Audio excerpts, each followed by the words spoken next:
মানব সৃষ্টির এবং পৃথিবীর সৃষ্টির ইতিহাস ঘাটলে মানুষের যদি কিসমত ভালো থাকে তাহলে আল্লাহর সান্নিধ্য, আল্লাহর অস্তিত্ব সম্পর্কে জ্ঞান তাকে আল্লাহ পাক দান করে দেন। সুবহানাল্লাহ। পৃথিবীর সৃষ্টির ব্যাপারে বুদ্ধিজীবীরা কি বলছেন দেখুন। পৃথিবীর সৃষ্টির ব্যাপারে বিজ্ঞানীরা বলছেন যে এই পৃথিবী এরকম ছিল না, তো কি রকম ছিল? এইটা সূর্যের পাশ থেকে একটা উজ্জ্বল শক্তিশালী জ্যোতিষ্ক দারুণ ফোর্স নিয়ে যাচ্ছিল। সেই ফোর্স সহ্য করতে না পেরে সূর্যের একটি দুর্বলতম অংশ সূর্য থেকে ছিটকে মহাশূন্যে পড়ে গেল, আর ঘুরতে ঘুরতে এই পৃথিবীর অস্তিত্ব লাভ করলো। বিজ্ঞানের এই কথা যদি বিশ্বাস করতে হয় তাহলে আমাকে বলতে হয় এখন তো মানুষেরা আর পৃথিবীতে ধরছে না, ঠিক কিনা? কথা বলছেন না কেন? মানুষ পৃথিবীতে এখন ধরতেছে। বিভিন্ন দেশ খালি বলতেছে মানুষ কমাও, সন্তান কমাও, বিভিন্ন পদ্ধতি গ্রহণ করো, আর মানুষ বাড়ায়ও না, অস্থির হয়ে গেছে। তো মানুষের পদবরে পৃথিবী এখন ভর্তি। এখন কেন দয়া করিয়া আর একটা জ্যোতিষ্ক সূর্যের পাশ দিয়ে গিয়া আর একটা দুর্বলতম অংশ সিটকে ফেলায় দিয়ে এরকম একটা পৃথিবী বানায় দেয় না? তার অর্থ হচ্ছে দুর্ঘটনার মধ্য দিয়ে যা হয় তা কখনো মানুষের গ্রহণযোগ্য হয় না, আর যা কিছু গ্রহণযোগ্য তা সবই পূর্ব পরিকল্পনা প্রসূত। যেমন দৃষ্টান্ত দিতে গিয়ে আমি বলি, দুটো গাড়ি মুখোমুখি হয়ে অ্যাক্সিডেন্ট করলো, কাঁচগুলো ভেঙে ভেঙে চুরমার হয়ে গেল। এই মুহূর্তে চশমায় লাগানো যায় এরকম একটা সাইজ করা কাঁচ পাওয়া যাবে কি? পাওয়া যাবে? রেলগাড়ি অ্যাক্সিডেন্ট হলো, হাজার লোহার টুকরা পড়ে গেল, এক্ষুনি একখান কোদাল, একখান খন্তা, একখানা শাবল, একখানা দা, একখানা বটি অথবা জুতোয় মারার মতো একটা ছোট্ট পিনও প্রস্তুত আকারে পাওয়া যাবে কি? তাহলে বোঝা গেল অ্যাক্সিডেন্টের মাধ্যমে যা কিছু হয় তা মানুষের গ্রহণযোগ্য নয়, যা কিছু গ্রহণযোগ্য তা সব পূর্ব পরিকল্পিত। এখন আমি বলবো বিজ্ঞানীদের কথা মতো যদি সূর্যের কোন দুর্বলতম অংশ মহাশূন্যে পড়ে এই পৃথিবী হয়ে থাকে তাহলে এটা পরিকল্পনার ভিত্তিতেই হয়েছে। সেই পরিকল্পনাকারীর নাম কি? বলেন নাম কি? তবে আমি আপনাদেরকে নিশ্চিত করে বলতে পারি সূর্যের কোন দুর্বলতম অংশ ছিটকে পড়ে অ্যাক্সিডেন্টের মাধ্যমে পৃথিবী হয় নাই। মহাপরিকল্পনার মাধ্যমে সৃষ্টি জগৎকে টিকে রাখার জন্য আল্লাহ রাব্বুল আলামিন আলাদাভাবে পৃথিবীকে সৃষ্টি করেছেন। বিজ্ঞানের কথার সাথে কোরআন শরীফের যদি কন্ট্রাডিকশন হয় তাহলে কার কথা মানবেন? বিজ্ঞান না আল্লাহ? জোরে বলেন, বিজ্ঞান না আল্লাহ? বিজ্ঞান বলছে, কোন সময় বলে পৃথিবী ঘোরে, কেউ বলে সূর্য ঘোরে, কেউ কয় আমরাও ঘুরি। এখন আসলে ঘোরে কে? ফয়সালা কার কাছ থেকে নেবেন? আল্লাহ রাব্বুল আলামিন কোরআন শরীফের ভিতরে বলেছেন লাশ-শামসু ইয়ামবাগি লাহা আন তুদরিকাল কামারা ওয়ালাল লাইলু সাবিকুন নাহার ওয়া কুল্লুন ফি ফালাকি ইয়াসবাহুন। প্রবল জ্ঞানী হইবে যাহারা, আপন মনেতে বুঝিবে তাহারা, রাত্রি পারে না আগে যাইবার, দিনের স্থান করি অধিকার। চন্দ্র বাদে না সূর্যের গায়েতে, সূর্য পারে না চন্দ্রকে ধরিতে, যার যে স্থান বহাল রাখিয়া ভ্রমণ করিছে খোদাকে ডরিয়া। একটি নির্ধারিত সময় সীমা পর্যন্ত আপন আপন কক্ষপথে সব দৌড়াদৌড়ি করবে, কারো সাথে অ্যাক্সিডেন্ট হবে না কারো। ওয়াকুল্লুন ফি ফালাকি ইয়াসবাহুন, যা আছে মহাশূন্যে সব ঘুরতেছে। কে বলে? বলেন সবাই, কে বলছে? কোন সূরা? সূরা ইয়াসিন। আবার শুনুন, আল্লাহ পাক ফয়সালা দিচ্ছেন ঘোরে কেডা? শুধু সূর্য ঘোরে না, শুধু চন্দ্র ঘোরে না, আল্লাহ মহাশূন্যে যা রেখেছেন সব ঘুরতেছে, সবই সন্তরণশীল, সব গতিশীল। সুতরাং ফয়সালা তো আল্লাহর কাছ থেকে নিতে হবে। পৃথিবী সৃষ্টি করেছেন, মানব গোষ্ঠী সৃষ্টি করেছেন এবং মানুষের প্রয়োজন মিটিয়েছেন। এই মানুষগুলিকে কে সৃষ্টি করেছে?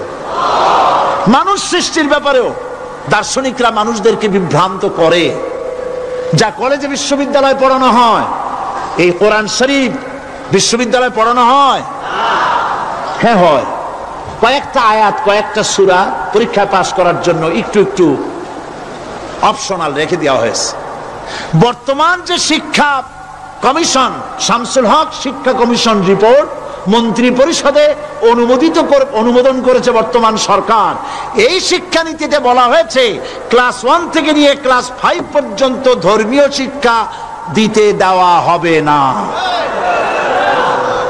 তাহলে ক্লাস 5 পর্যন্ত যদি ধর্মীয় শিক্ষা না থাকে, তাহলে ক্লাস 6-7-এ ওঠার পর আলিফ জাওরা বাজাবর বা আনাকুম জানাকুম ছেলেরা পড়বে? মেয়েরা পড়বে? আসল উদ্দেশ্য হলো ইসলাম থেকে জাতিকে দূরে সরাবার জন্য ষড়যন্ত্র। এই সরকারের প্রণীত শিক্ষানীতি আমরা মানি না। আপনারা মানেন? যেই মাদ্রাসা মানুষের চরিত্র সৃষ্টি করে, বর্তমান সরকার সেই মাদ্রাসাগুলি একটা একটা করে ধ্বংস করার পরিকল্পনা গ্রহণ করেছে। সুতরাং আসল শিক্ষা হলো কোরআনের কাছে। আসল শিক্ষা কোথায়? কোরআনের কাছে। কোরআন যদি শিখানো হতো, কোরআন যদি শিখানো হতো কলেজে বিশ্ববিদ্যালয়, তাহলে গতকাল চট্টগ্রাম বিশ্ববিদ্যালয় থেকে যেসব ছেলেরা বিশ্ববিদ্যালয় কর্তৃপক্ষ কর্তৃক বরাদ্দকৃত, হাইজ্যাক করা নয়, বরাদ্দকৃত 4খানা বাস দিয়ে কোরআন শুনতে আসতে চেয়েছিল, বর্তমান সরকারের তথাকথিত সোনার ছেলেরা আসতে দিল না। কোরআন যদি তারা পড়তো, তাহলে কোরআন শরীফ শুনতে তারাও আসতো। কপাল পোড়া। জোরে বলেন কি? আরো জোরে বলেন কি? কপাল পোড়া। সব ভালো লাগে, কোরআন ভালো লাগে না। এদেরকে শিখানো হয়েছে, আরে তোমরা তো মানুষ না। বলে আমরা কি? তো তোমাদের ডারউইন বাবাজি বলে নাই, শোনো নাই? কি পড়ো টড়ো তোমরা, বুদ্ধি শুদ্ধি রাখো না। ডারউইন বলেছে, থিওরি অফ ইভলিউশনের মধ্যে বলেছেন মানুষ মানুষ না। বলে কি? মানুষ হলো বান্দর। কপাল পোড়া। কি কপালে লেখা থাকে? কাজে কামে প্রকাশ হয়ে যায়। ডারউইন বলল মানুষ মানুষ না। আল ফ্রয়েড বললেন মানুষ হলো মানুষই ঠিক, তবে মানুষ হলো সেক্স সর্বস্ব জীব। সেক্স সমস্যার সমাধান করলে মানুষের সব সমস্যার সমাধান হয়ে যাবে। কার্ল মার্কস বললেন মানুষ হলো পেট সর্বস্ব জীব, পেট সমস্যার সমাধান করে দিলে সব সমস্যা শেষ। আর ডারউইন বললেন মানুষ মানুষই না, মানুষ কি? বলে বান্দর। ওরাং ওটাং শিম্পাজি আর ব্যাং থেকে মানুষের উৎপত্তি হয়েছে। আমি যখন জীবনের প্রথম শিম্পাজি দেখলাম, ওরাং ওটাং দেখলাম, তখন আমি মনে করেছি যে ডারউইন খামোখা ভুল করে নাই। এইটা দেখেই ও মনে করেছে যে এই হচ্ছে আমার মাতামহের গোষ্ঠী, এ হলো পিতামহের গোষ্ঠী। আপনারা একটু মাথা কাটায় চিন্তা করেন, মানুষ যদি বান্দর থেকে হবে, আজও বানর ফরেস্ট এরিয়া আছে কিনা বাংলাদেশে? চিল্লায় বলেন আছে কিনা? তো মানুষ যদি বান্দর থেকেই হবে, আপনারা কি কোনোদিন দেখেছেন যে একটা বান্দরের কোমর পর্যন্ত মানুষের মতো হয়ে সারছে? আর কিছুদিন গেলেই পুরা মানুষ হয়ে যাবে। গলা পর্যন্ত মানুষের মতো হয়ে গেছে, আর কদিন গেলেই মানুষ হয়ে যাবে। দেখছেন কখনো? আচ্ছা আপনারা বলেন, পাবদা মাছ আপনারা চট্টগ্রামে কি বলেন? পাবদাই বলেন। পাবদা মাছ দেখতে কি মাছের মতো লাগে? বোয়াল মাছের মতো। কোন পাগলে কি বলছে কথা যে বোয়ালের পূর্বপুরুষ পাবদা? পাবদাগুলি পুটি টুটি খাইয়া খাইয়া আস্তে আস্তে বোয়াল হয়ে গেছে, এ কথা কেউ বলে? আচ্ছা শোলের যে ছোট সাইজ, শোল মাছ, গজাল মাছ, এর যে ছোট্ট সাইজ ভর্তা করে খায়, শুটকি বানায় খায়, ওগুলোর কি বলে? টাকি মাছ। এই টাকি মাছ দেখতে শোল মাছের মতো। কেউ পাগলকে আজ পর্যন্ত বলেছে যে শোল মাছের পূর্বপুরুষ টাকি, টাকিগুলা সারমার খাইয়া আস্তে আস্তে শৌলে পরিণত হয়ে গেছে? কেউ বলেছে কখনো? ডারউইন কয় বোতল খাইয়া যে এই মতবাদ লিখছে আল্লাহই ভালো জানে। যে বান্দরের থেকে মানুষ আবিষ্কার হয়েছে, নাউজুবিল্লাহ। এগুলি পড়ানো হয় কলেজে বিশ্ববিদ্যালয়, তাই আমাদের সোনার ছেলেরা বান্দরামি করে। ওদের যদি পড়ানো হইতো তোমরা বান্দরের গোষ্ঠী নও, তোমরা মানুষ, মর্যাদা কার বেশি, বান্দরের না মানুষের? এ পৃথিবীর প্রথম মানুষকে আদম আলাইহিস সালাম। আদম হইছেন কি দিয়ে? মাটি দিয়ে। আল্লাহ রাব্বুল আলামিন যিনি মানুষ সৃষ্টি করেছেন তিনি কোরআন শরীফের ভিতরে বলে দিয়েছেন, আমি প্রথমেই বলেছি, আপনারা লক্ষ্য করুন, এই কোরআন তাবিজের কিতাব নয়, এই কোরআন তদবিরের কিতাব নয়, ঝাড়ফুঁকের কিতাব নয়। কোরআন হলো পৃথিবীর মানুষের জন্য কোড অফ লাইফ, পূর্ণাঙ্গ জীবন বিধান। সবকিছু আল্লাহ পাক কোরআনের ভিতরে বলে দিয়েছেন, কোন জিনিস বাদ দেন নাই। আপনি আমি কেমনে সৃষ্টি হয়েছি আল্লাহ পাক কোরআনের ভিতরে বলেছেন, ইন্না খালাকনাকুম মিন তুরাবিন সুম্মা মিন নুতফাতিন সুম্মা মিন আলাকাতিন সুম্মা মিন মুদগা।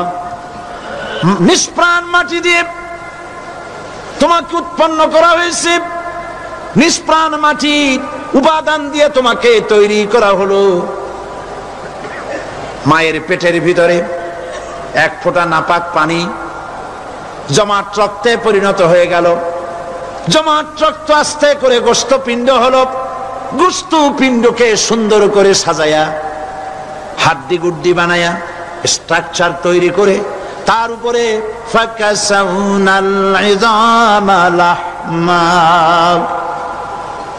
চামড়া দিয়ে গোস্ত দিয়া সাজায়া সুন্দর করে বানালাম। আল্লাহর পরিচয় শুনুন, আল্লাহ আমার কেমন আল্লাহ।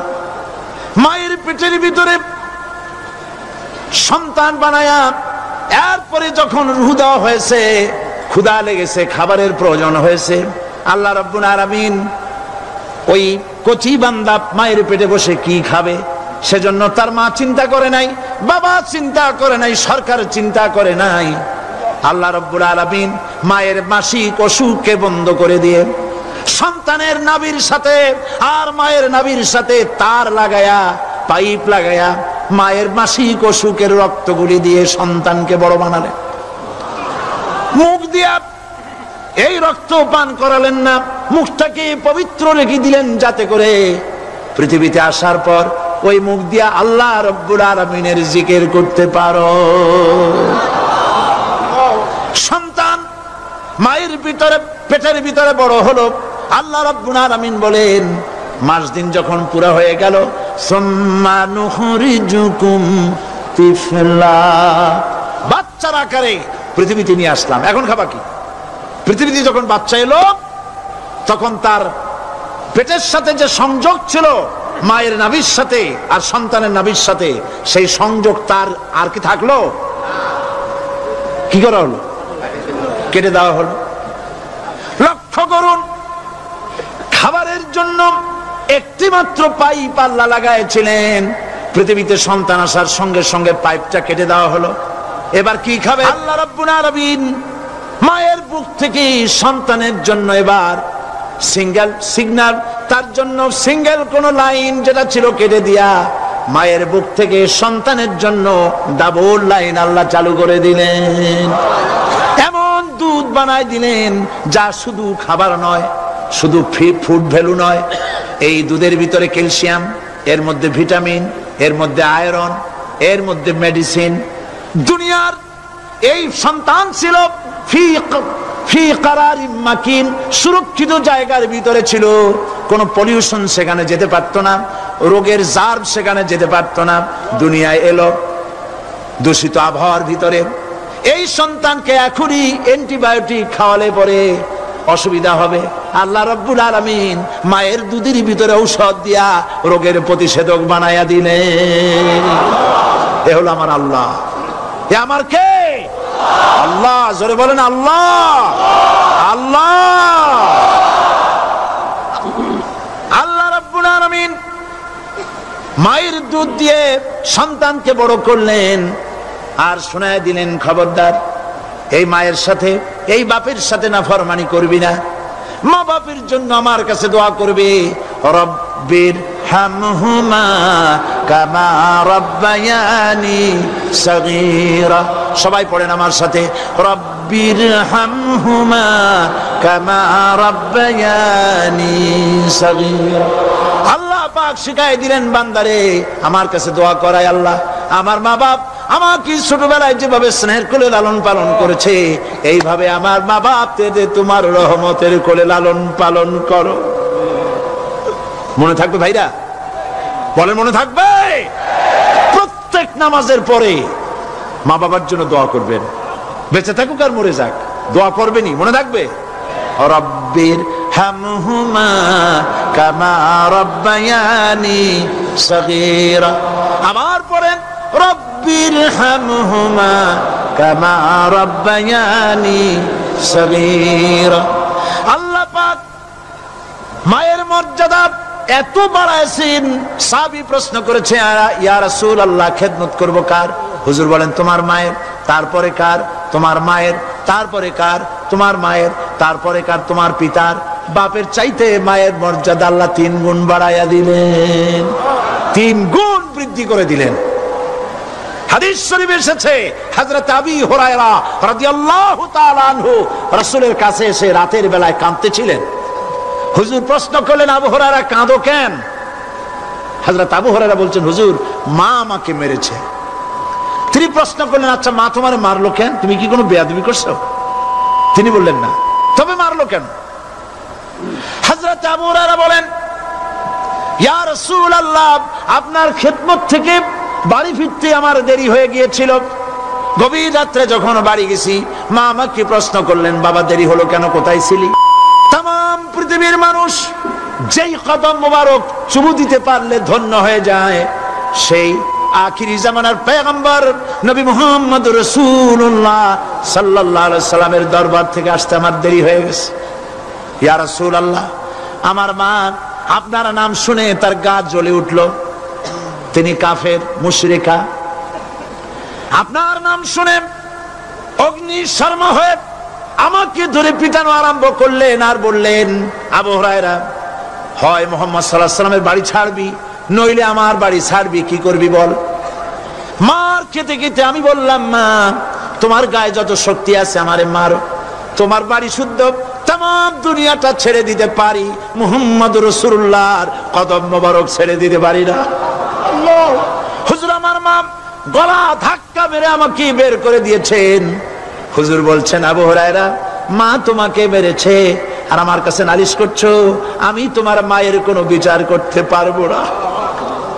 সুবহানাল্লাহ, এত বড় পাওয়ারফুল নবী, শানওয়ালা, ইজ্জতওয়ালি, বরকতওয়ালি, এত বড় নবী বলছেন মা মেরেছে আমার করার কিচ্ছু নাই। সুবহানাল্লাহ, তোমার মা মুশরিকা হোক আর যাই হোক তোমার মা। সুবহানাল্লাহ বলেন। আমার বন্ধুগণ হযরত আবু হুরায়রা বলেন ইয়া রাসূলুল্লাহ মায়ের বিরুদ্ধে কোনো অভিযোগ নিয়ে আমি আপনার কাছে আসি নাই। হুজুর বললেন কেন আসছো বলো খুলে। আবু হুরায়রা বলেন হুজুর আমি জানি আপনি আল্লাহর দরবারে যদি কোনো ব্যাপারে হাত তোলেন আল্লাহ মঞ্জুর করে ফেলেন, আপনি দয়া করে আমার মার জন্য দোয়া করেন আল্লাহ যেন হেদায়েত দিয়ে দেন। আমার নবীজি দুখানে হাত উত্তোলন করলেন, বললেন আল্লাহুম্মা ইহদি উম্মা আবি হুরায়রা, আয় আল্লাহ আমি দোয়া করতেছি আবু হুরায়রার মাকে হেদায়েত নসিব করো। হুজুর হাত তুলে মোনাজাত করছেন, আবু হুরায়রা দৌড় দিলেন বাড়ির দিকে। কয়েকজন সাহাবী হযরত আবু হুরায়রার জামা টেনে ধরেছে, এই ভদ্রলোক দৌড়ায় কেন? এত শান্ত মানুষ, কখনো গরম হয়ে কারো সঙ্গে কথা বলে না, এই মানুষটা দৌড়ায় কেন? কোনো বিপদ হইল নাকি? জামা টেনে ধরে বলে আবু হুরায়রা দৌড়াও কেন? হযরত আবু হুরায়রা বলেন জামা ছেড়ে দাও, কোনো বিপদ আমার হয় নাই, আমি দৌড়াইয়া বাড়ি যাই দেখতে চাই। আমি দৌড়াইয়া আগে বাড়ি যেতে পারলাম না, আমার নবীর দোয়া আগে আমার বাড়ি চলে গেছে, আমি এটা দেখতে চাই। হযরত আবু হুরায়রা দৌড়াতে দৌড়াতে বাড়ি চলে গেছেন। দরজায় নক করলেন, ভেতর থেকে আওয়াজ এলো কে? তিনি বললেন আমি আবু হুরায়রা, মা দরজা খুলে দাও, আমি তোমার সন্তান। মা বললেন বাবা অপেক্ষা করো, দরজা খুলতেছে। হযরত আবু হুরায়রা বলেন মায়ের গলার আওয়াজের ভেতরে কুফরি কর্কশতা পেলাম না, মায়ের গলার আওয়াজের ভেতরে তাওহীদের নরমিয়াত পেলাম। আমার কাছে মনে হলো আমি আবু হুরায়রা বাড়ি আসার আগে নবীজির দোয়া আল্লাহর আরশে পৌঁছে গেছে। বলছেন, মা আমার কিছুক্ষণ পরে ঘরের থেকে বেরিয়ে এসেছেন, আমি দেখলাম মায়ের শরীর ভিজা, মাথার চুল দিয়া পানি টপকাচ্ছে। মা আমার বললেন, বাবারে তোমাকে মারার পর আমি নিদারুণ অনুশোচনায় পড়েছিলাম, মনে মনে ভাবলাম, আহারে আমার সন্তান আমি কেন মারলাম? সে তো কোনো খারাপ কাজ করে নাই, কোনো খারাপ জায়গায় যায় নাই, এত ভালো মানুষ যার সম্পর্কে লোকেরা খামোখাই মিথ্যা কথা বলে, এই ভালো মানুষটার কাছে গেছে, সেজন্য আমি মারলাম কেন? বাবা গো, আমি আমার ভুল বুঝতে পেরেছি, জীবনের ভুলও ধরা পড়েছে, আমাকে জলদি করে নিয়ে চলো বিশ্ব নবীর দরবারে। হযরত আবু হুরায়রার মা রাসূলুল্লাহর খেদমতে এসে ঘোষণা করলেন, আশহাদু আল্লা ইলাহা ইল্লাল্লাহু ওয়াহদাহু লা শারীকা লাহু ওয়া আশহাদু আন্না মুহাম্মাদান আবদুহু ওয়া রাসূলুহু। আমার ভাইরা, আল্লাহ রাব্বুল আলামিন মানুষ সৃষ্টি করে পৃথিবীতে পাঠায় দিলেন, খাবারের ইন্তজাম করলেন, এগুলি সব আল্লাহর পরিচয়। আল্লাহরে চেনার জন্য বড় বড় কিতাব ঘাটা লাগে না, কিসমতে যদি থাকে দুই একটা দৃষ্টান্ত যথেষ্ট হয়ে যায়। সুবহানাল্লাহ, সুবহানাল্লাহ, দুই একটা দৃষ্টান্ত যথেষ্ট।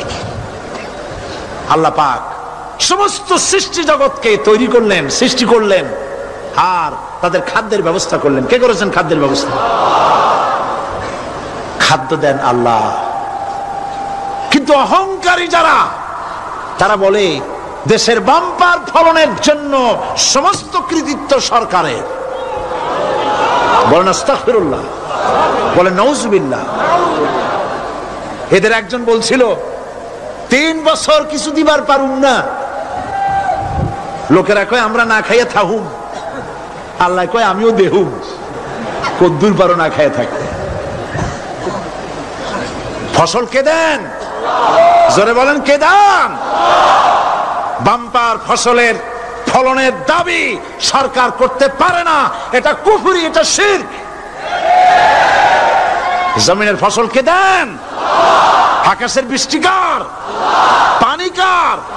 সার কার? সব আল্লাহ পাক। আল্লাহ পাক কোরআন শরীফে বলেছেন, لئن شكرتم لأزيدنكم ولئن كفرتم إن عذابي لشديد। আমার নিয়ামতের শুকর যদি আদায় করো বাড়ায় দেব, আর যদি কৃতজ্ঞ হও শুকরিয়া আদায় না করো মস্ত বড় শাস্তি দেব। ফসল দেই আমি, আর শুকরিয়া আদায় করো তোমার বাজানে, ঠিক কিনা? শুকরিয়া আদায় করে কার? বাজানে। লোকের, একটি মানুষের যেই প্রশংসা এই সরকার করলো, বিগত 4.5 বছর ধরে একটা মানুষের যত জিকির করলো, প্রশংসা করলো, ছবি টানাইলো, যদি এতটা জিকির এতটা স্মরণ আল্লাহ রাব্বুল আলামিনের করত, ওদের জন্য আল্লাহর জান্নাতের দরজা খোলা হয়ে যেত। প্রশংসা করবে কার? চিল্লায় বলুন, আল্লাহ পাকের প্রশংসা করো। খেতে দেওয়ার মালিক তিনি।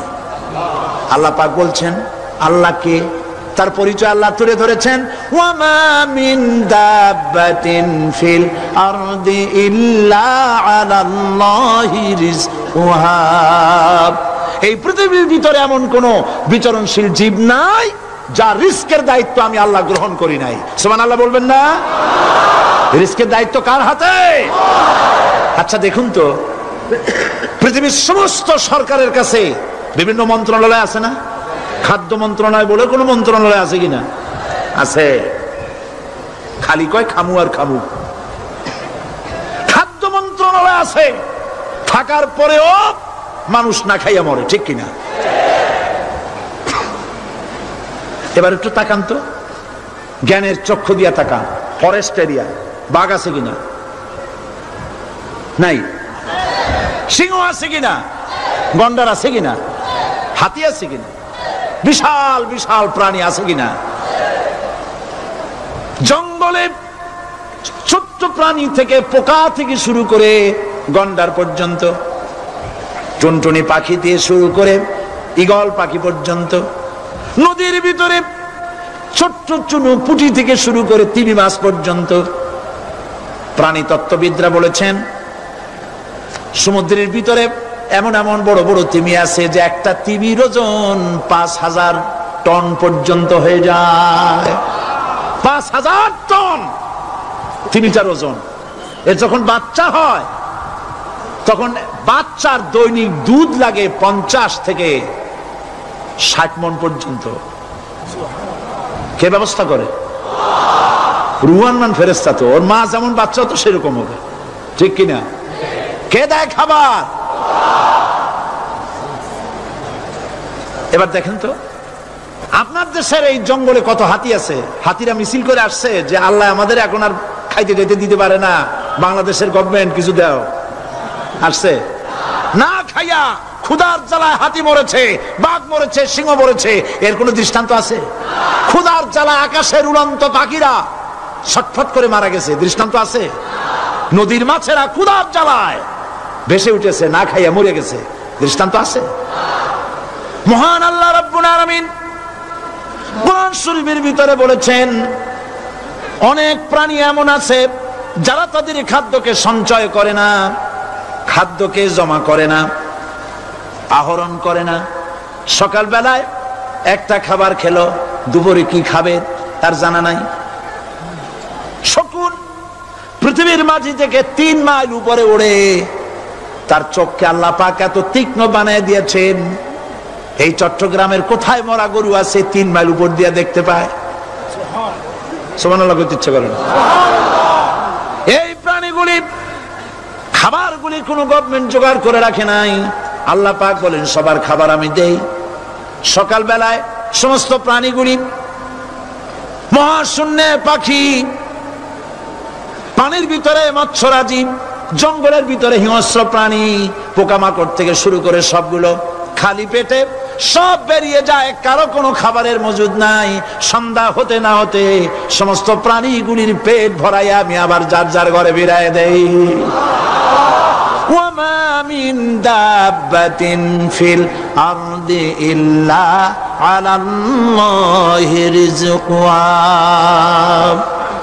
সমস্ত প্রাণীর রিজকের দায়িত্ব আমি আল্লাহর হাতে। কে দেয় রিজক? জোরে বলুন, কে দেন? আল্লাহ পাক। কি খাবেন সব আল্লাহ জোগাড় করে দিয়েছেন।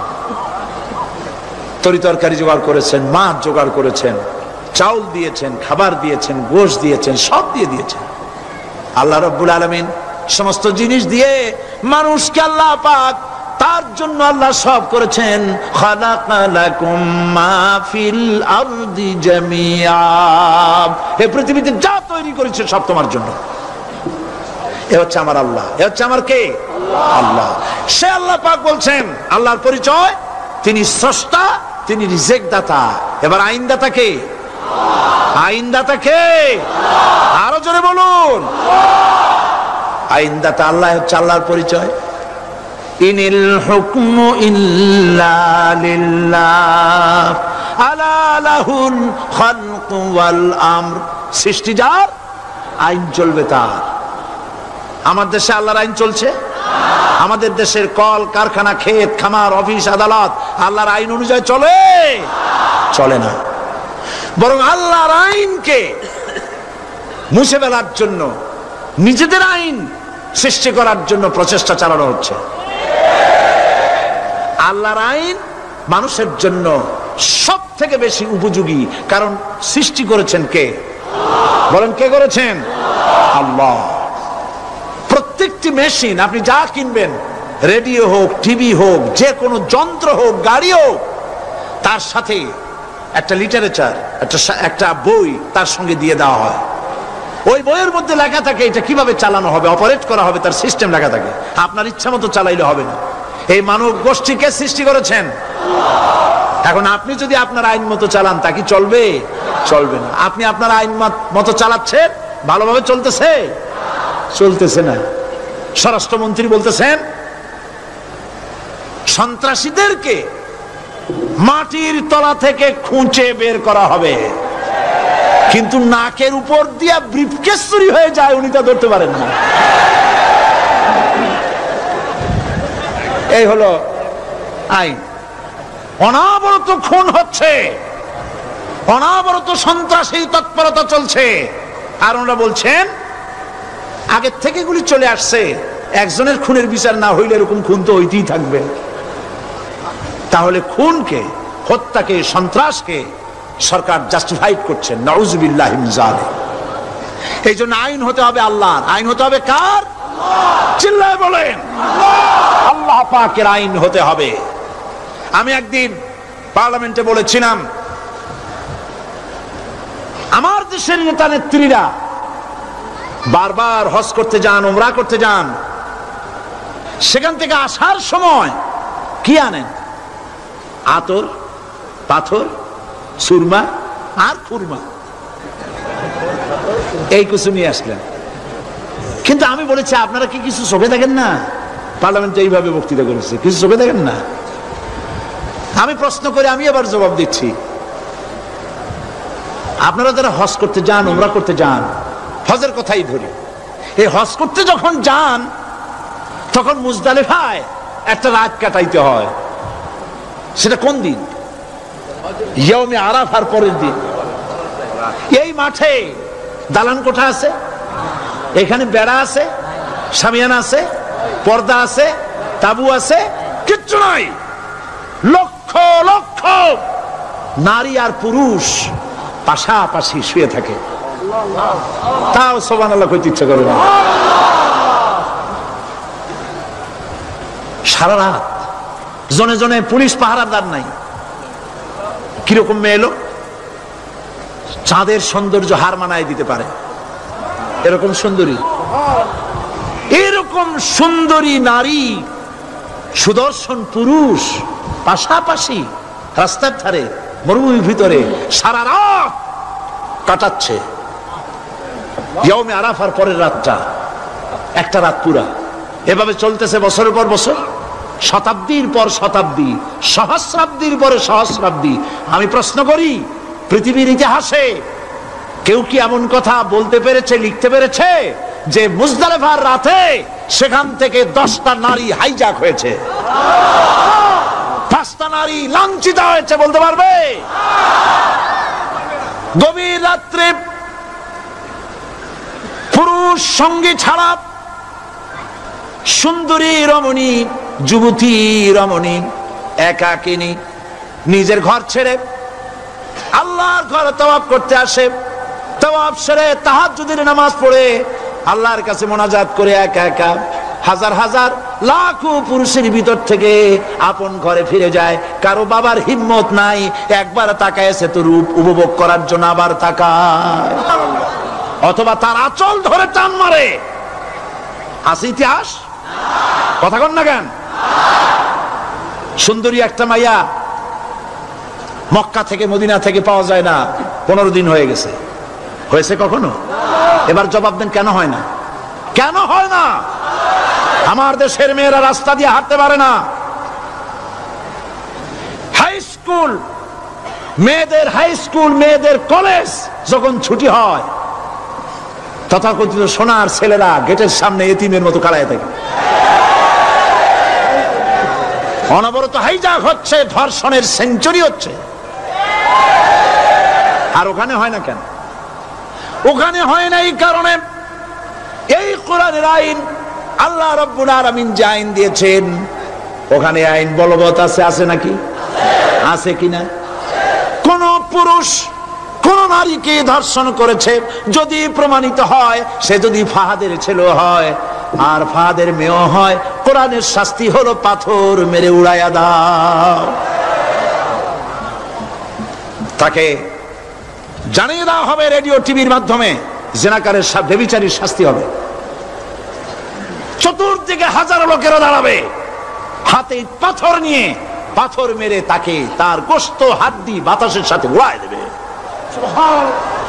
একজন মানুষ আর একজন মানুষকে খুন করলো, এই আসামি ধরা পড়ে গেল, কোরআনের শাস্তি হলো যখন ধরা পড়বে প্রমাণিত হবে যেমন ভাবে হত্যা করেছে পরেও হত্যা করো।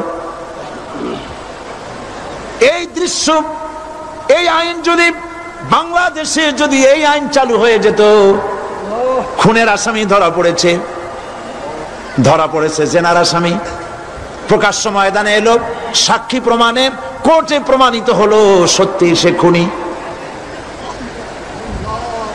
এই বিশাল আউটার স্টেডিয়ামের মাঝখানে খুনি কি দাঁড় করাও, চতুর্দিকে হাজারো লাখো মানুষ থাকুক, রেডিও টিভির ক্যামেরা কার্যকর হবে, পত্র পত্রিকার সাংবাদিকরা আসবে, তরবারির এক আঘাতে খুনির কল্লাটা উড়ায় দাও, দেহটা নিঃসার হয়ে জমিনে পড়ে যাবে। এই দৃশ্য যারা দেখবে সচক্ষে, রেডিওতে, পত্র পত্রিকায়, আর 1 বছরের ভেতরে খুন করার হিম্মত কারো কলিজায় উঠবে? জেনাকারের পাথর মেরে উড়িয়ে দেওয়ার শাস্তি যদি চোখে কেউ দেখে, জেনা করার পুলক আর জাগবে? এটা নাম আল্লাহর আইন। এই আইন কার? এই আইন কার? এই আইন যতদিন পর্যন্ত বাংলার মানুষের, মুসলমানদের উপরে কার্যকরী না হচ্ছে, এই দেশে কার্যকরী না হবে, ততদিন পর্যন্ত হত্যা, ধর্ষণ, খুন বন্ধ হবে না। বন্ধ হবে? সুতরাং এই আইন হচ্ছে কার? আরো জোরে বলেন, আল্লাহ রাব্বুল আলামিন।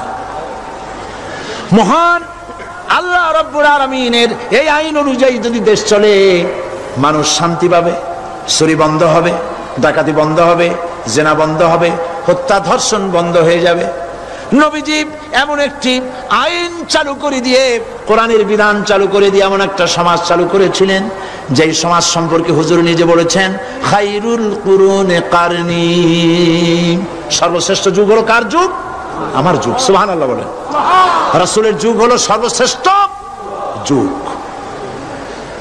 সেই কোরআন, সেই হাদিস আজও আছে না নাই? বলেন জোরে, আজও আছে না নাই? সেই কোরআন এবং সুন্নাহ দিয়ে দেশ শাসন হোক, এটা কি আমরা চাই? কারা কারা চাই? দু হাত উঁচু করে দেখা।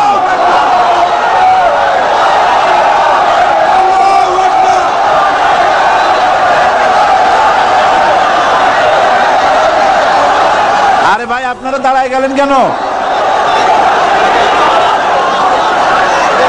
বসেন বসেন।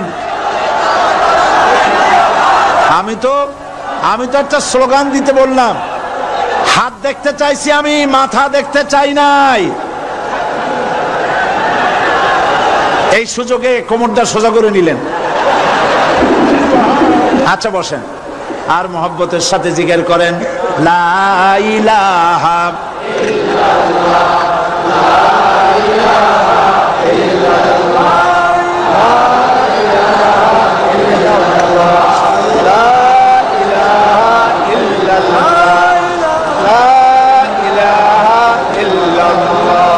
লা ইলাহা ইল্লাল্লাহ, জোরে সরে সবাই জিকির করেন, লা ইলাহা ইল্লাল্লাহ, লা ইলাহা ইল্লাল্লাহ, লা ইলাহা ইল্লাল্লাহ, লা ইলাহা ইল্লাল্লাহু মুহাম্মাদুর রাসূলুল্লাহ।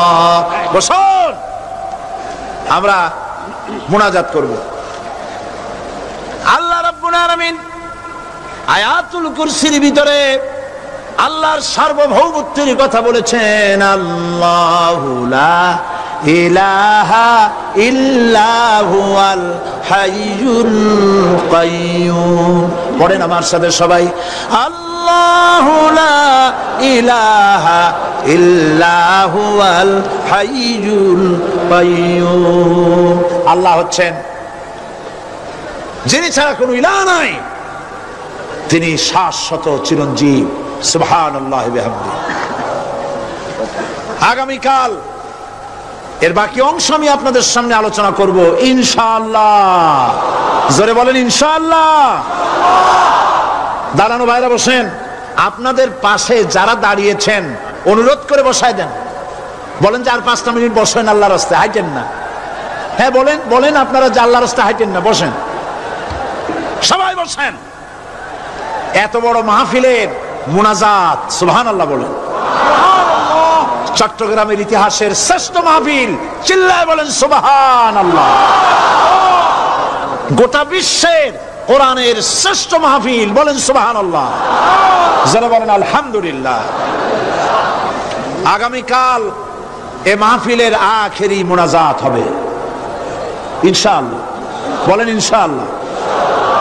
আমি আন্তরিকভাবে দুঃখিত, প্রতি বছর আমার মা বোনদের জন্য, চট্টগ্রামবাসী আমার মা বোনদের জন্য আলাদাভাবে তাদের প্রশ্নের উত্তর দেই এবং তাদের সামনে কোরআন হাদিসের কথা আলাদাভাবে বলি। এবছর দিন কম হয়ে গেল বলে মহিলারা, মা বোনেরা বঞ্চিত হয়ে গেলেন। শিশু কিশোরদের জন্য আলাদাভাবে সমাবেশ করা হয়, তাও বঞ্চিত হয়ে গেল। এই বিশাল তাফসীরুল কোরআন মাহফিলের বরকত থেকে চিটাগংবাসীকে যারা বঞ্চিত করলো, আল্লাহ তাদের হেদায়েত নসিব করে দিয়ে। যদি হৃদয় থাকে, যদি হৃদয় বলে কিছু থাকে, বিবেক বলে যদি কিছু থাকে, আর শরীর যদি মুসলমানের পিওর রক্ত থাকে, তাহলে বাড়ি বসে অনুশোচনা করা উচিত, চোখের পানি ফেলানো উচিত ওই সব লোকের যারা এই বরকতপূর্ণ মাহফিলকে বাধা দিয়েছে। আর যাদের কলজার মধ্যে আল্লাহ মোহর মেরে দিয়েছে, এগুলোর তো হেদায়েত হবে না।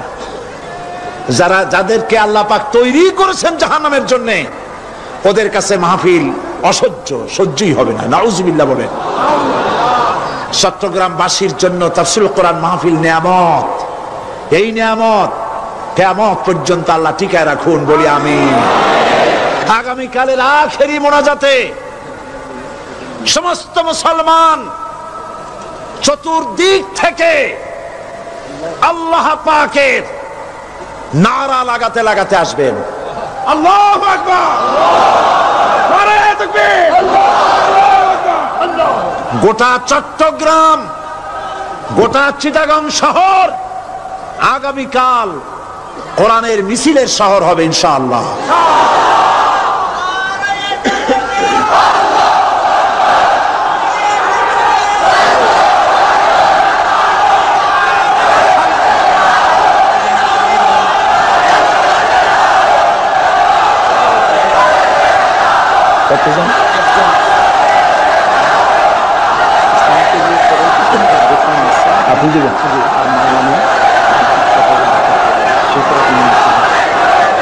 বন্ধুগণ, আজকে কোরআন শরীফের তাফসীর শুনে ইসলামের প্রতি আকৃষ্ট হয়ে ৮ জন অমুসলিম ভাই ইসলাম কবুল করার জন্য এসেছে।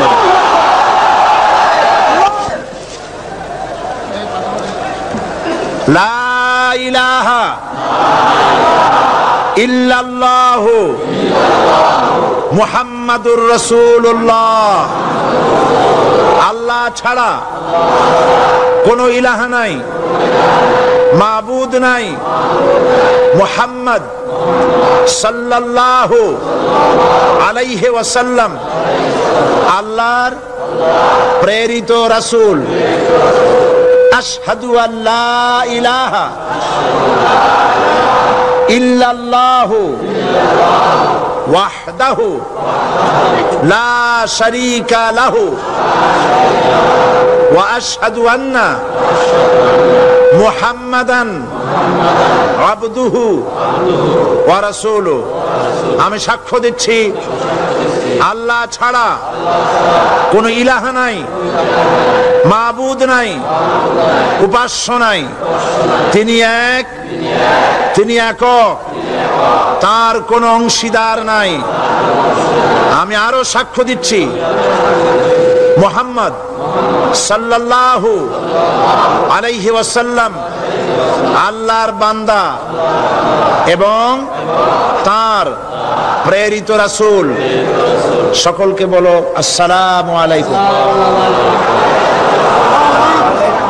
আপনারা সবাই জবাব দেন। আজ গতকালের ৭, আজকের ৯। আলহামদুলিল্লাহ, আমাদের এই ভাইরা এখন নিষ্পাপ, বেগুনা। আমাদের এই নবাগত ইসলামে দীক্ষিত নিষ্পাপ মুসলমানদের সাথে আমি আপনাদের পক্ষ থেকে আলিঙ্গন করছি।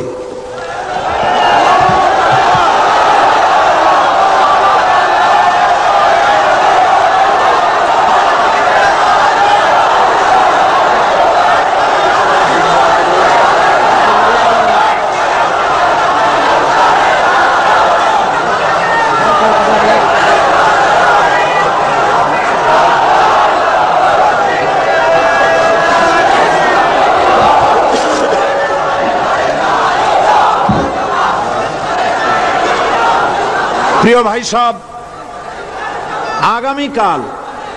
আগামীকাল আপনারা দলে দলে চতুর্দিক থেকে আল্লাহ পাকের বড়ত্ব, মহানত্ব, শ্রেষ্ঠত্বের ঘোষণা দিতে দিতে আসবেন। আল্লাহর বড়ত্ব, বিরাটত্ব, মহানত্ব আর শ্রেষ্ঠত্বের ঘোষণা দিতে হয় কিভাবে? আল্লাহু আকবার। সবাই জোরে বলেন,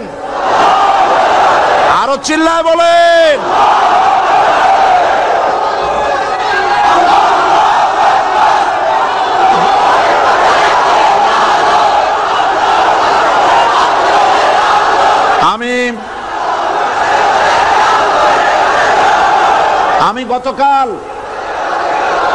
আমি গতকাল এই মাহফিলে পুলিশ প্রশাসনকে অনুরোধ করেছিলাম, আজকের মাগরিবের নামাজের মধ্যে 40 জন নিরপরাধ কোরআন পাগল মুসলমানদেরকে জেল থেকে মুক্তি দেওয়ার জন্য। আপনারা তামসা মনে করবেন না। পুলিশ কমিশনার সাহেব, মুসলমানদের ঈমান নিয়ে, আগুন নিয়ে খেলা করবেন না। রাজশাহী এবং চট্টগ্রাম এক জিনিস নয়। আপনি রাজশাহীকে নির্যাতন করে এসেছেন, আমাদের কাছে সে হিসাব আছে। আপনি চট্টগ্রামের যদি এই মুসলমান ছেড়ে না দেন, আপনার মৃত্যু হবে, পাগল হয়ে মরবে।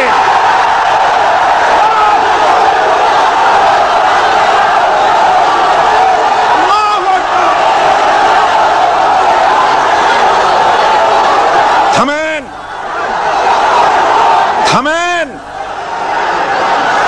আল্লাহর গজবকে ভয় করেন পুলিশ কমিশনার, আল্লাহর গজবকে ভয় করুন।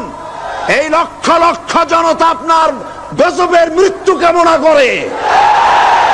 আপনি যদি কালকের জুমার আগে 40 জন ছেড়ে না দেন, এই মাহফিল থেকে এমন কঠোর কর্মসূচি ঘোষণা করা হবে, গোটা চট্টগ্রাম অচল হয়ে যাবে।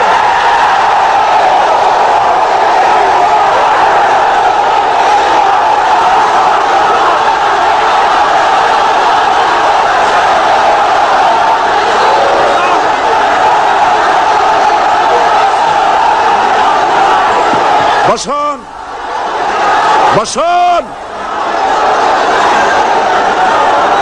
বাংলাদেশটাকে হিন্দুস্তান ভাববেন না। বাংলাদেশ হিন্দুস্তান হবে না, বসনিয়া হবে না। আপনাদের মতো 2-4টা দুরাচার পুলিশ কমিশনার একটা গভর্নমেন্টকে জনবিচ্ছিন্ন করার জন্য যথেষ্ট। আল্লাহ আপনাদেরকে হেদায়েত করুন। মুসলমানদের দুশমন, আল্লাহ এদেরকে হেদায়েত করুন। পাগলামি করবেন না, আল্লাহর গজবকে ভয় করুন। আল্লাহ পাক মুসলমানদেরকে ধৈর্য ধরার তৌফিক দান করুন। সবাই বলেন আমিন। আল্লাহ পাক মুসলমানদেরকে ধৈর্য ধরার তৌফিক দান করুন, বলেন আমিন। আমি আজ আপনাদের খেদমতে আরজ করি, আগামীকাল দলে দলে কোরআনের তাফসীরের মাহফিলের মোনাজাতে শরীক হন। আল্লাহ তৌফিক দান করুন। সমস্ত